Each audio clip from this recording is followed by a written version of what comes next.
went from one gang to the next. He went to the worst gang. He went to the more successful gang. Okay?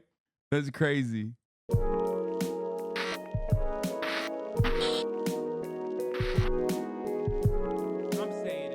I also kind of want to watch this, how the Crips gang. My name is Tyrone White.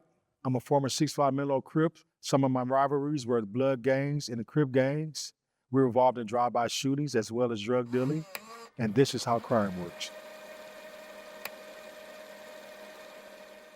Yeah, of course, I've participated in drive-bys.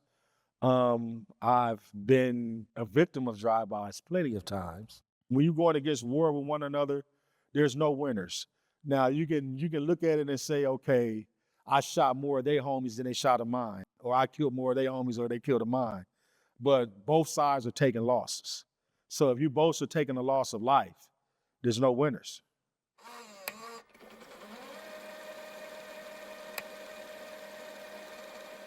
When I was Can you tell us what this turning point that drew you into socialism was the biggest motivator? Healthcare. Healthcare. Healthcare. Healthcare. America's healthcare system radicalized me 100%. Like I personally always was anti-imperialist, which is weird because many socialists never even make that jump. But given that I grew up in Turkey, I had a very severe distaste for American imperialism already. So I was already on that side of the equation from the jump. And I guess in some respects, I understood the importance of socialized medicine as well, also growing up in Turkey. I mean, it wasn't as good as like the private version of it in Turkey, but still, at least it existed. So coming to the United States of America, I guess the leap came from healthcare. You came to the US and we're like, damn, y'all live like this? Yes. Ambulance costs, dude. I think that might be the most pivotal. I think ambulance costs might quite literally be the most significant factor in my radicalization.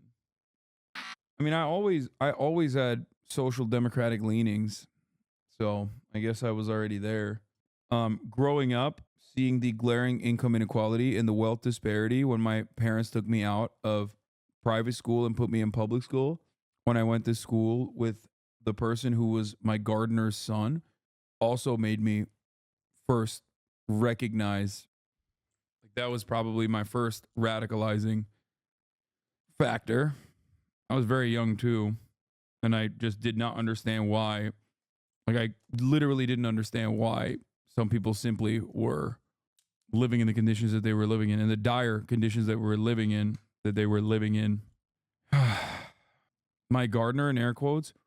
Yeah, I'm not explaining this stuff to you so that you can, like, try to throw this back in my face. Not that it matters. These are things that I have no control over in my life. What I do have control over, however, is how I analyze that information, how I internalize it, and how I become a better person. We are all products of our experiences, a collection of our experiences.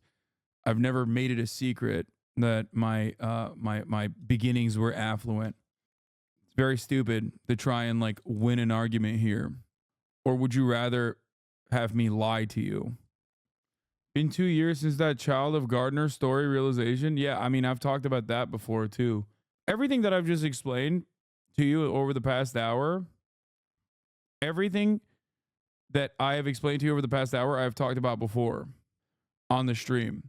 Every now and then there will be a new cycle of hatred, and people will basically reintroduce the subject into the cycle of discourse to be like, look at this piece of shit leaked. was coming up, the guns that were used in gang bangings were the 9mm, the 45s, Mossberg 12-gauge shotgun pump, AK-47s, Tech 9s. The first gun that I ever got placed in my hand, given to me as a gift from one of my homeboys, was a 25, a chrome 25, little small 25 with the pearl handle. Had like 6 shots in it or something like that. And as you got older and you learn more about guns and elevate yourself, of course, you get bigger guns. Guns are sold on the street like dope is sold on the street. You can even buy guns from enemy gangs. Because right now it's a business. It's about making this money. They come from everywhere. Now, where they get them from could be from the police force. It could be from the military. You can never be caught what we call lacking or slipping. You got to always be ready. You got to have enough firepower. You are ready for war at all times.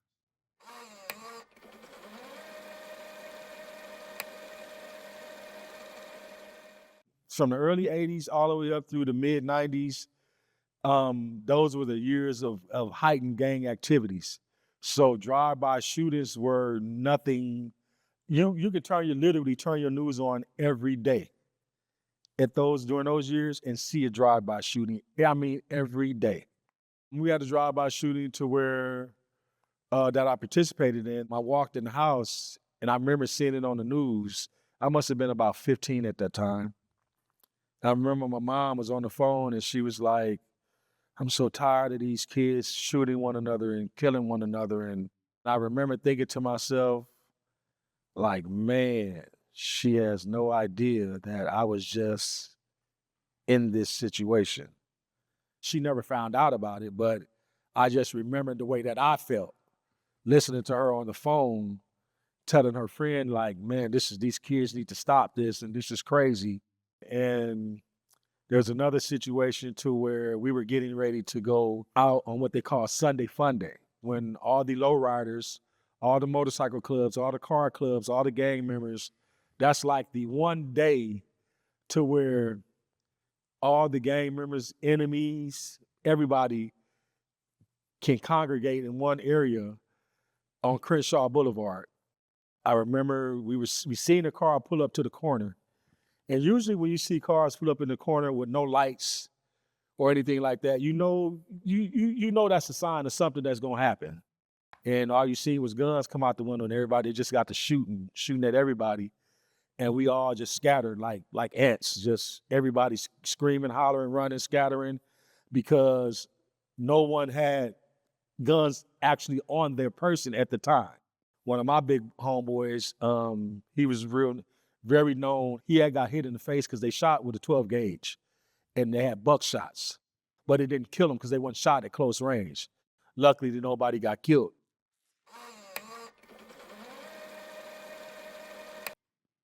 Toyota Siennas are so goated. Not that it's related to the video, but The Crips were founded in the 60s and by Raymond Washington. He formed the East Side Crips, which is on the east side of LA. Tiki Williams formed the West Side Crips. And through those two different foundations, different sets start to evolve.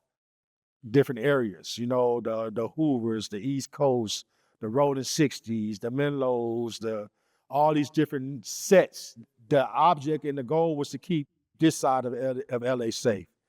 But, as usual, things escalated, things multiplied, and violence became, shit happened. When Raymond Washington got killed, that's what caused the division. That's when Crippin became divided between the East and the West, and different things start happening in different subsets. And it just became like a disease. One Crip set betrayed this Crip set, and then it just caused a never-ending feud. Bloods used to be the main rivals of the Crips, but now there are just as many Crips are against one another than there are Bloods. A lot of Crips and Bloods have become allies because they share the same common Crip enemy. For example, the A-Trade Gangster Crips, they have a peace treaty going on with the Inglewood family Bloods. And that's because their borderline is connected right next to one another. So since our neighborhoods are so close to one another, you got to come through my neighborhood to get home. I got to come to your neighborhood to get home. Let's make this a blood-free zone. No violence. Not saying that we're homeboys or we're just a close hood, but let's keep the peace between this dynamic, between this area. The beef between the 6'5" Menlo Crips and the Hoover Crips, it goes way back. We actually all grew up together and went to school together. We became one of the biggest enemies to the Hoovers because our sets are so close to one another. To get to the Hoover hood, you got to come through our hood. You know what I'm saying? And so for us to get to other parts of the city, we got to go through the Hoover hood.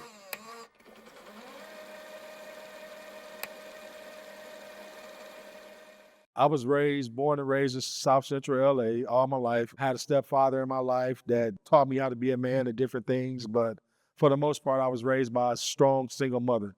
Usually in the black neighborhoods, when kids that come from single parent homes like that, they usually get caught up in these streets because your mom is out working, trying to make a living for you, provide for you.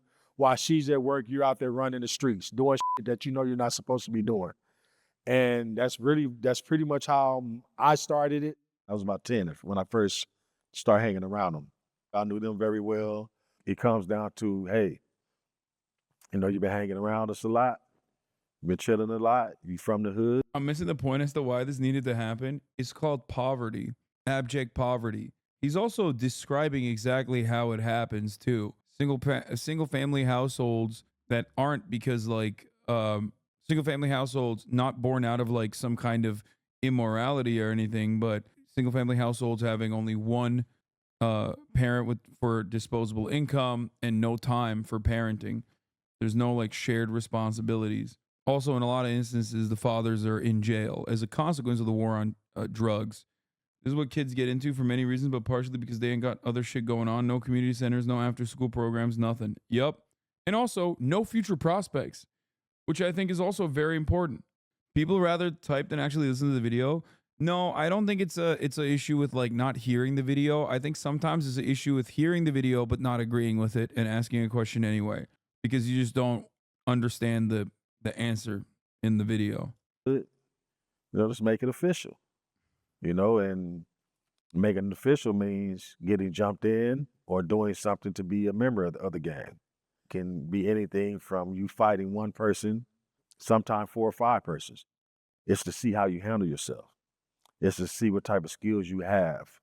If you get into one of these type situations, can you stand your ground and hold your own, whether you get beat up or not? You have to know how to fight back. You got to be a monster to be a member of any gang, but particularly the Crips, you better be a monster.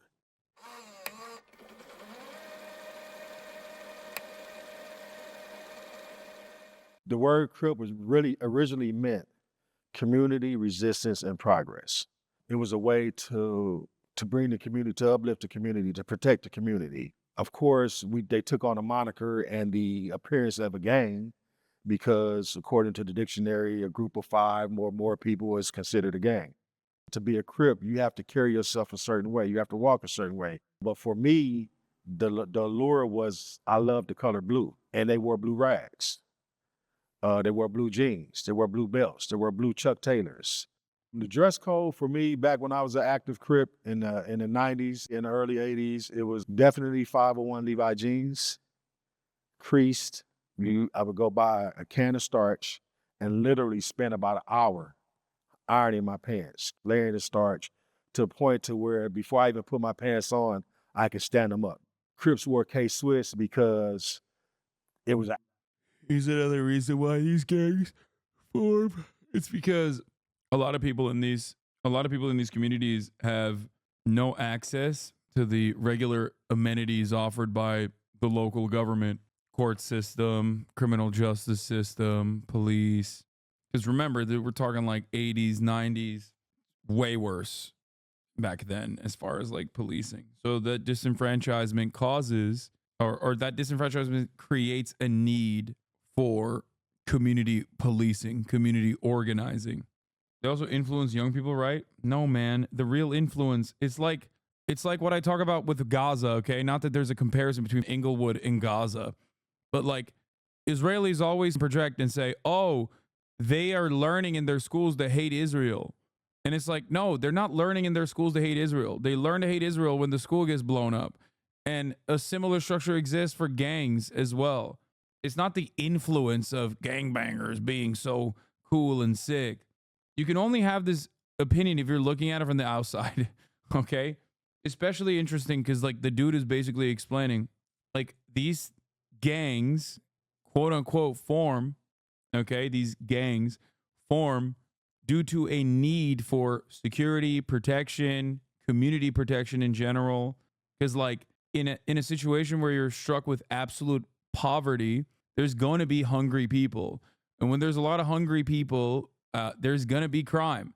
And when there's a lot of crime, someone needs to stop the crime. And it certainly is not going to be the police. Why is it that like every single first generation historically in this country that has moved into urban areas and urban environments, they've always formed gangs? A question that you must ask yourself: how does that happen? Why did the Irish have gangs? Why did the Italians have gangs? Why did the Polish have gangs? Why is it that they always, especially when they're like recent migrants, why do they always have gangs? Is it because of some genetic differences? No, of course not. It is a necessity. It's not culture. It is a necessity born out of the material conditions that they experience. I'm watching Warrior right now. It's a HBO show. Netflix bought it. The Chinese had gangs too. But yeah, it's just that the reason why these organizations develop is because of the material conditions that the community is subjected to, and that's also and they of course they do crime themselves when there's no other opportunity for them, so they resort to illegal means. The acronym. It was actually a disrespectful term towards the Bloods. It was called K-Swiss, stood for Kill Slobs When I See Some. Slobs is a disrespectful term towards the Bloods. If you wasn't a Crip, you couldn't Crip walk. If you wasn't a Crip, you didn't know how to Crip walk. And so to learn how to Crip walk and to actually perfect something like that was like a badge of honor. It's a cool thing. It's when you look at it, the feet movement, the way they dance, the way they do it, the way they incorporate certain moves, along with the hand signs and the hand signals. Words that you Crips usually use, which was part of the lingo, was, of course, cuz. Everything we say would start with a C. If you had to say burger, you say kurger. You know, if you say you say sitch. It's just different things that you could replace the B with a C, you would do it. And that was the same thing with the Bloods. Anything with a C, they wanted to eliminate it. And it may sound strange, and people might be, "Oh, that's stupid. Y'all sound stupid." That was our language. That was the way that we talked. We understood it. And that's all that mattered. Someone said the Latin Kings originally was to protect undocumented immigrants, like originally formed to protect undocumented immigrants, which reminded me, and I don't know if this is correct or not. I remember like reading about this, and I feel like I wonder if I'm making this up. Is Democracy Now's Juan Gonzalez, was he ever related to the Latin Kings in some way? Or am I making that up? Or it wasn't, it was Young Lords. Latin Kings started as a prison gang. Yeah. He was a member of the Young Lords, which has nothing to do with the Latin Kings. This is it. Young Lords Party was a Chicago-based street gang that became a civil and human rights organization in Chicago. For those of you who don't know, I am talking about this New Brunswick, New Jersey legend, Juan Gonzalez of Democracy Now! Co-host alongside my other goat, Amy Goodman. So sick.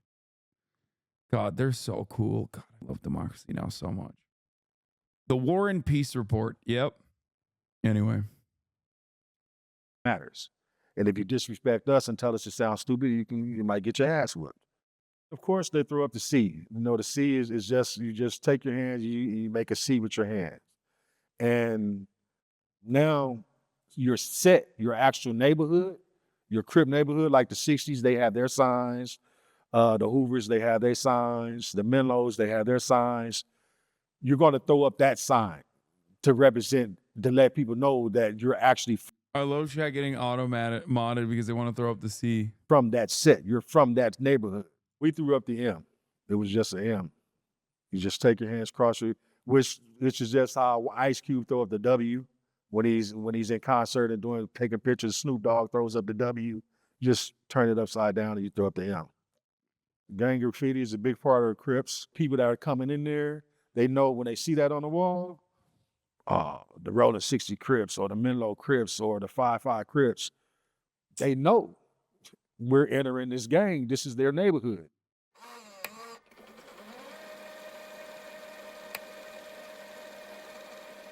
The gang structure is not so much organized like the mafia with underbosses and bosses and stuff like that. We didn't give titles like that.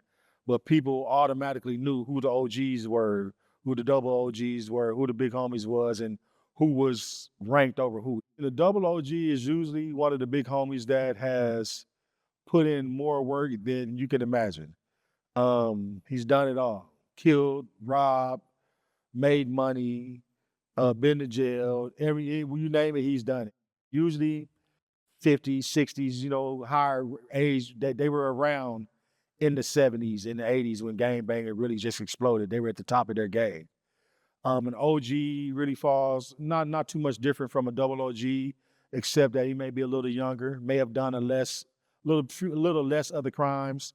Then you have some of the OGs that have turned their lives around and they just want to live life, have a family, have wife and kids, and they're getting money, they're making money the legal way. So what makes them an OG is the fact that they're talking to the little homies, to the young homies, showing them and explaining to them how they were able to do this. There ain't no way you guys made a BTTV norm. Omae wa mo imbeciru. Omae wa mo imbeciru. Omae wa mo imbeciru. Yara yara daze. Street soldier is exactly what that sounds like. A street soldier is going to go out there and put in that work for the OG, for the double OG, for the little homies. Mr. Bonacheri. Mr. Bonacheri-san. But just for the set and period. A street soldier has no limits. He's going to go out there and do what he has to do, no matter what. The little homies are usually, of course, what they sound like. The little homies that's looking up to the big homies. They're going to imitate, they're going to copy everything that the big homies do. And if the big homies is constantly going to jail, robbing people, shooting people, killing people, the little homies going to follow suit at some point. My main thing was always to look out for my big homie, whoever called me they big homie, and make sure that he was taken care of and vice versa, because he does the same for me. He don't have to, but he does.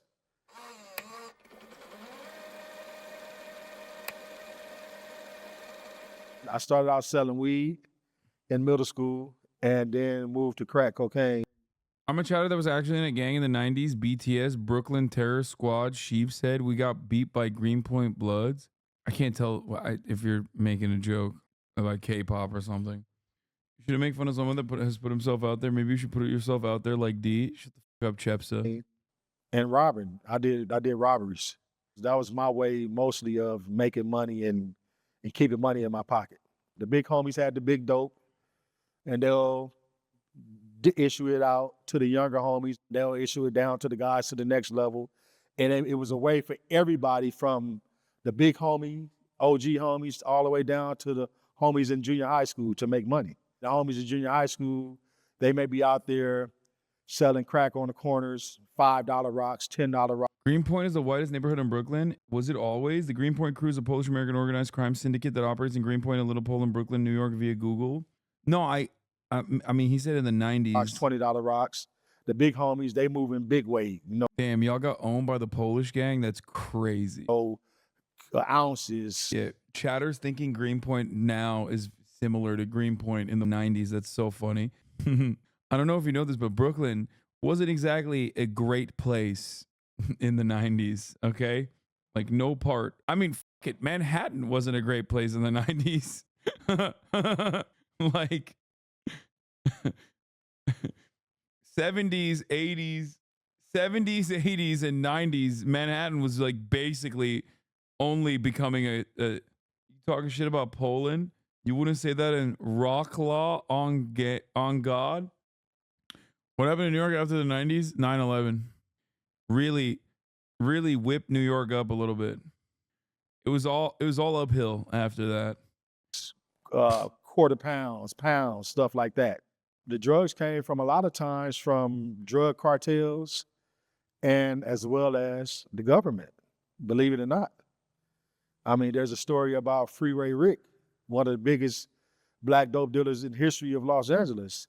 And he was caught up in that Iran-Contra stuff with Ronald Reagan, and come to find out that the DEA was supplying him with dope, the same dope that they gave him 30 years for in prison. So, it's like, that's just how it worked. They put it in our neighborhoods to bring us down, to keep us down. Always a goal of Crips to make a substantial amount of money and to open up your own business, whether it be a smoke shop, a liquor store, or a foods place, or whatever. That was the goal, to find a way to take that money and make it somewhat as legal as you can.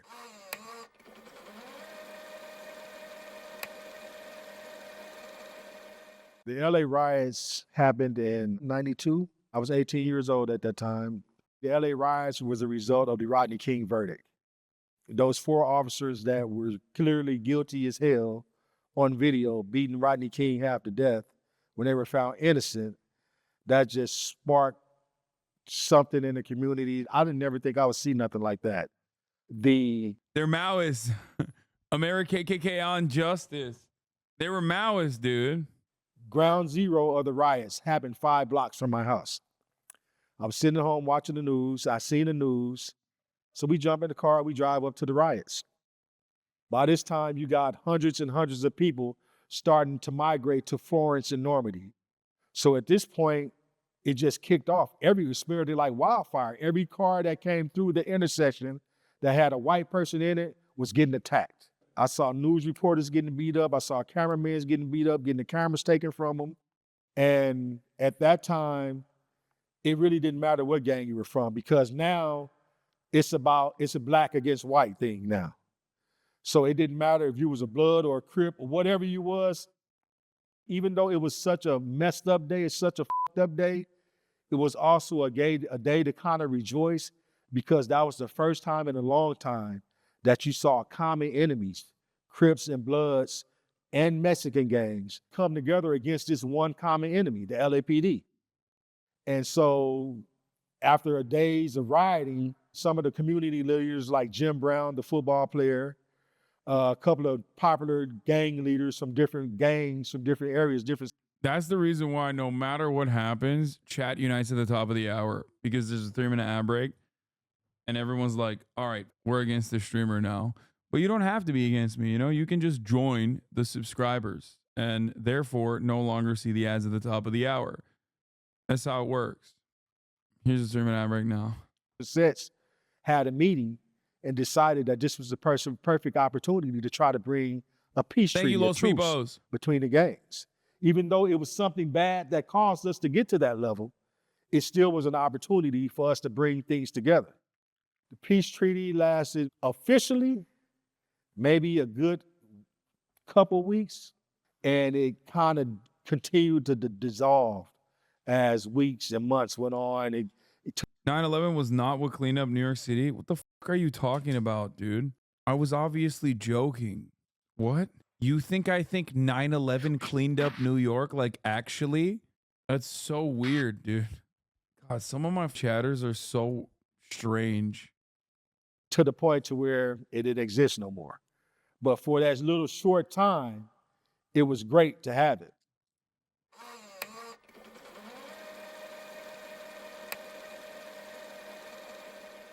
When gangster rap came out, it introduced a lot of cripping, a lot of Crips.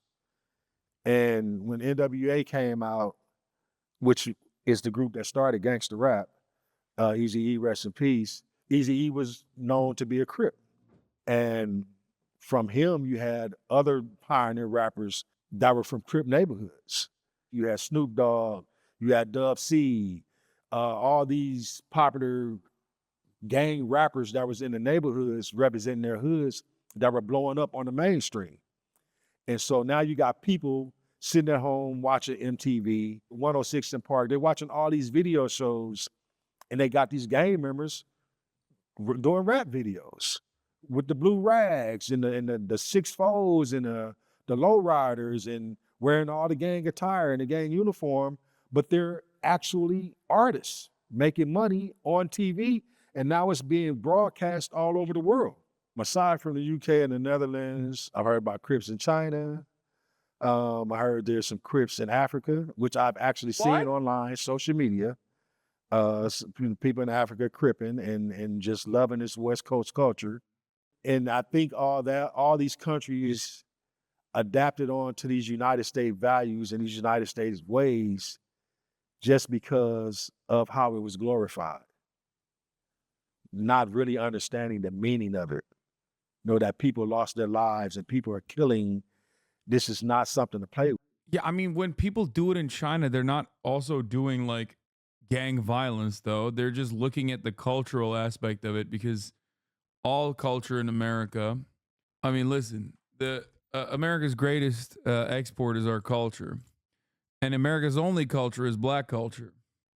Crips in China call it Xi Jinping, more like Xi Sing Ping, Xi Sing Sing. Thank God they Crips in China and not Bloods. They living in Bina then. Bina. With.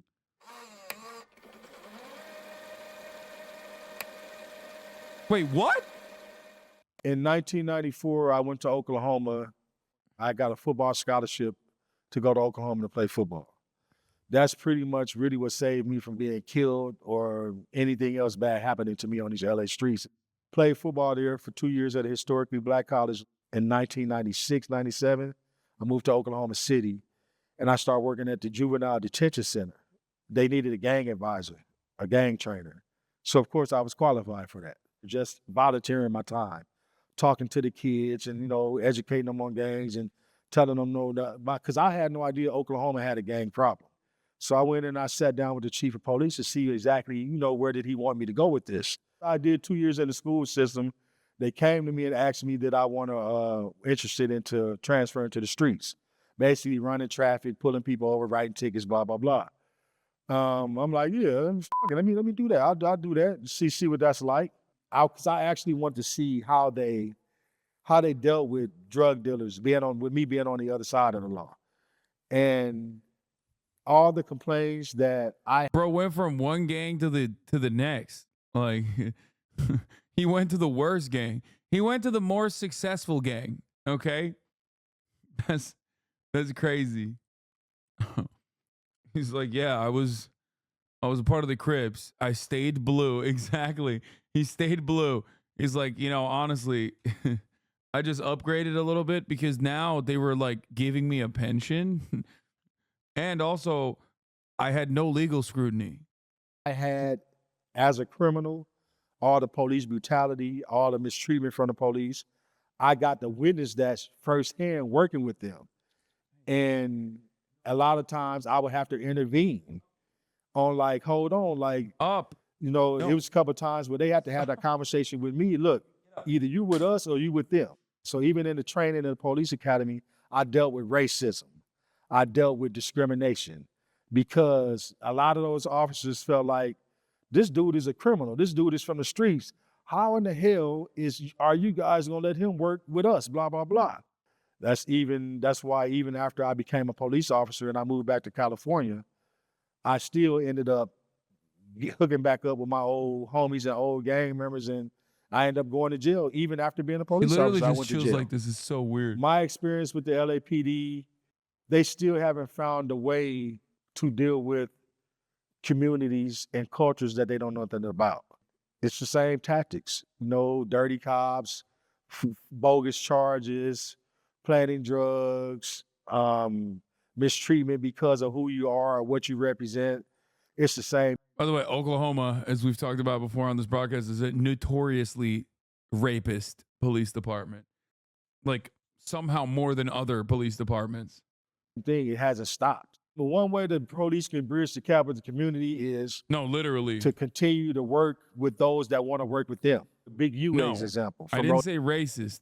They are racist, of course, but he originally was a part of the. I thought he said he went to the he joined the OKP like an Oklahoma police department. I'm using rapist with a P. Early 60s.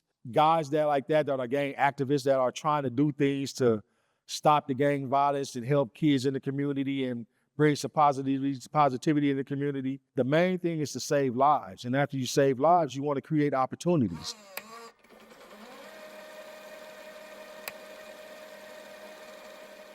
I went to jail in Oklahoma for robbery. Since at that time, when I was out there, it was for a robbery that I did when I was living in Oklahoma. When I came back to California In 2006, I went to jail again in 2009 for another robbery. And they end up finding about another robbery that I did, and they combined the cases. I ended up taking the 3-year deal. When I first got arrested, they took me down to the main LAPD headquarters, what they call the Parker Center. They transfer you the next day to the county facility. So I left the Parker Center that morning. They put me on the jail bus, took me to the county jail, which is known as the Twin Towers. You usually go into the tank. The tank is basically a holding area where a whole bunch of other gang members are at.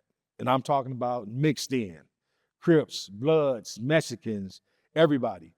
And that's like a box of dynamite waiting to explode. Mexicans. And you know, the gang.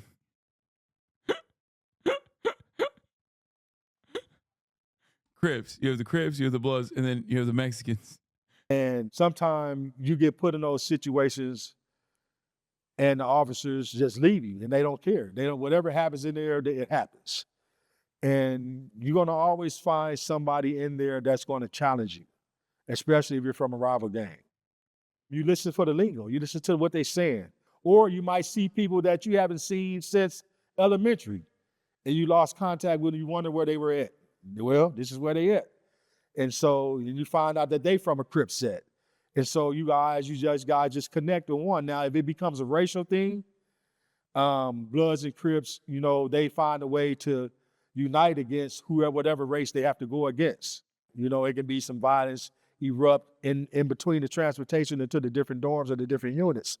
But for the most part, in the county jail, Crips was with Crips, Bloods with Bloods, or sometimes you get the general population where it's a mixed dorm. Now, don't get me wrong. If I went in there as a Menlo Crip or as a 60 Crip or 60 go in there and they run into some Hoovers, it's bad blood automatically. No matter we're Crips and we're Crips, we're in the same unit, it don't matter. We need to settle this beef.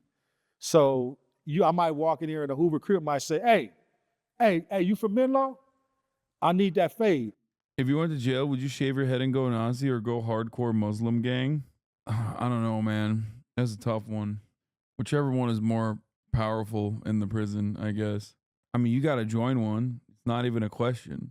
Why are you guys throwing up question marks? This is like a very common, literally, what kind of question is that? You guys have never heard about this question before? I feel like this is like a normal, they ain't letting you with a name like Hasan. Dude, one of the major players in the Aryan Brotherhood is Jewish. What are you talking about? Nah, dude. The Aryan Brotherhood is just the white gang, okay? I mean, they're Nazis for sure. Don't make no mistake. They're definitely neo-Nazis, right? But you know, a lot of dudes are just white, so they are under the Aryan Brotherhood automatically. I need that fade. So that lets you know that at some point you and this guy have to fight because both of y'all sets don't get along. Inside or outside of prison with Crip, and there's no different. The way you carry yourself on the streets is the same way that you expected to carry yourself in the prison, except at a higher level, because it's a little more dangerous in prison than it is on the streets.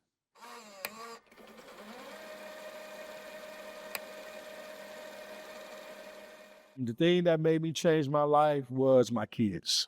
When I took the scholarship. Do all prisons have gangs? I mean, it depends, but like LA County and jails and prisons like that house a lot of inmates, yes. When I say not all, I was thinking of like Bernie Madoff, you know what I mean? The prison that he went to.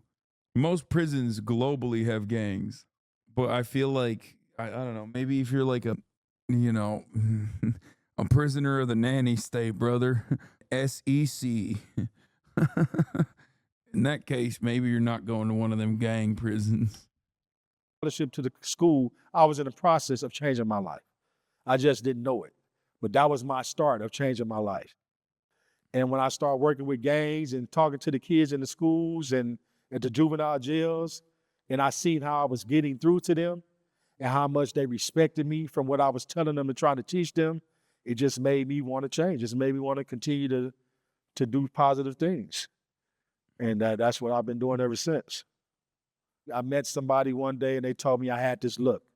They's like, you should get into acting. You should think about acting. So I started doing acting little gigs, doing extra roles. And so I've done several projects and been This guy's done everything. a part of several TV series and dramas and different things that have gotten my foot into the door of acting. So there's definitely some positivity that can happen from my past that was negative. Yeah. Business Insider contacted the LAPD about White's claims of lack of support for marginalized communities and police corruption. The LAPD declined to comment on these specific allegations. Business Insider contacted the police academy White attended for comment, but did not get a response.